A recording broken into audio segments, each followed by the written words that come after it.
ये धान कुटाई हो रहा है मिनी राइस मिल में। ये धान देख रहे हो, ये धान बहुत ही डिफरेंट टाइप का होता है, यानी बहुत तरह का धान होता है। हर समय ये राइस मिल ही गलत नहीं होता है, यानी धान में भी कुछ त्रुटि होता है, उसमें उसको भी ध्यान देना होता है।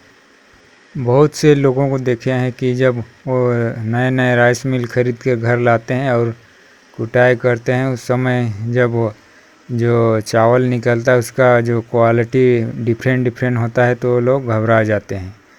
ऐसे में घबराहट तो आना ही है, जब नए चलाओगे तो ये कैसे आ रहा है, वो कैसे आ रहा है, इस टाइप कर, यानी सारा प्रॉब्लम मशीन में ही उड़ेल दिया जाता है।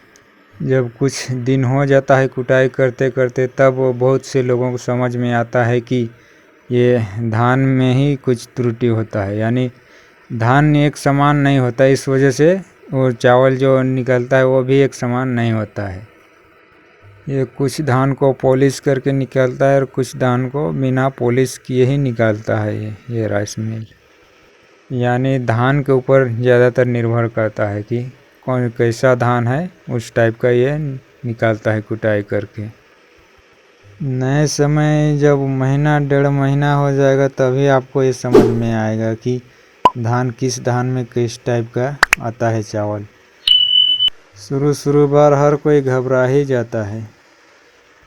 ये धान देख रहे हो, ये धान बाहर से आपको जब नए चलाओगे तो बाहर से कुछ पता ही नहीं चलेगा, सब धान एक टाइप के ही दिखेगा। जब कुछ महीना हो जाएगा तभी आप धान में डिफरेंस देख पाओगे। यहाँ मैं जो धान कुटाई किया हूँ वो 3 टाइप का धान कुटाई अभी होगा। जैसे पहले एक टाइप का धान कुटाई किया, फिर ये दूसरे टाइप का धान कुटाई हो रहा है, यानी बाहर से सभी धान एक ही टाइप का दिखेगा। अगर धान जो उबाल कर जो सुखाते हैं, अगर वो धान अगर ज़्यादा सूख गया तो भी वो धान टूटने लगता है, अगर कम सूखा तो भी वो टूटने लगता है। अगर धान टूटने लगा तो आप उसको कितनों ऑपरेटिंग करके उसको फ्रेश नहीं कर सकते, यानी जो टूटा हुआ धान होता है वो फ्रेश करने में कुछ दिक्कतें आते हैं उसको। ये धान देख रहे हो, ये भी उबाला हुआ धान है, ज़्यादा कुछ डिफरेंट नहीं दिख रहा है दोनों धान में, लेकिन ये धान जो अभी डाला जाएगा ये बहुत ही डिफरेंट टाइप का है। इसका जो चावल निकलेगा वो बहुत ही डिफरेंट, इतना डिफरेंट कि कहो मत।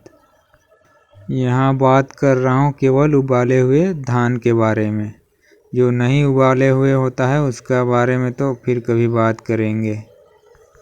देख सकते हो कितना ये ब्लैक निकल रहा है, ये चावल है, ख़राब हो गया है चावल, बाहर से कुछ दिखता नहीं है, सब सेम दिखता है सभी धान, बाद में जो चावल बन के निकलता है तो कितना बहुत डिफरेंट दिखता है। देख सकते हो कितना ब्लैक, नीचे वाला देख सकते हो कितना फ्रेश है, और वो जो अभी निकल रहा है वो देख सकते हो कितना ब्लैक है।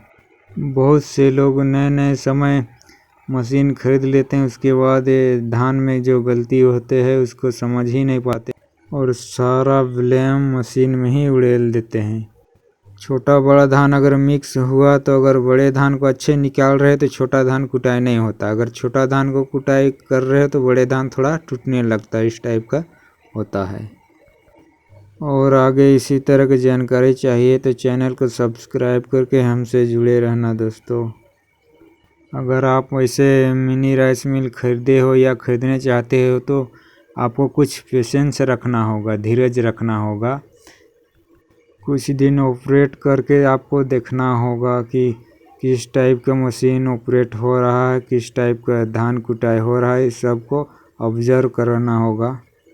आपको अभी यहाँ 3 टाइप का चावल कुटाई करके बता ही दिया हूँ, यानी धान आपको बाहर से एक ही टाइप का दिखेगा, लेकिन जब कुटाई होकर जो उसका जो चावल निकलेगा वो बहुत ही डिफरेंट टाइप का रहेगा। ये ब्लैक वाला चावल देख रहे हो, इसका जो धान था वो सेम ही दिख रहा था।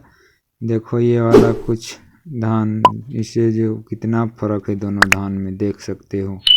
बहुत से भाई लोगों को देखा है ये जो समझ नहीं पाते हैं और स्पैनर लेके मशीन यानी राइस मिल को ही खोलने लगते हैं।